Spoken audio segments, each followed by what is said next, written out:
حضرت محمد بن ابو بکر رضی اللہ تعالیٰ عنہ فرماتے ہیں، کہتے ہیں کہ میں حضور کے ساتھ ایک جنگ پہ گیا تو واپس ہم آ رہے تھے تو اس جنگ میں بڑی فتح ہوئی.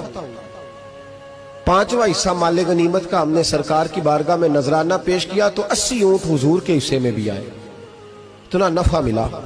واپس آ رہے تھے تو ایک جگہ شام کا وقت ہو گیا، کچھ علاقہ اچھا ملا تو حضور نے فرمایا سفر آگے نہ کرو، یہیں پڑاؤ کر لو، پتہ نہیں آگے جا کے کوئی ایسی اچھی جگہ میسر آئے نہ آئے. حالانکہ حضور سارا کچھ جانتے ہیں پر تعلیم امت کے لیے فرمایا یہی. کہتے خیمے لگ گئے، رک گئے، ایک ایک خیمے میں 2 2 4 4 آدمی.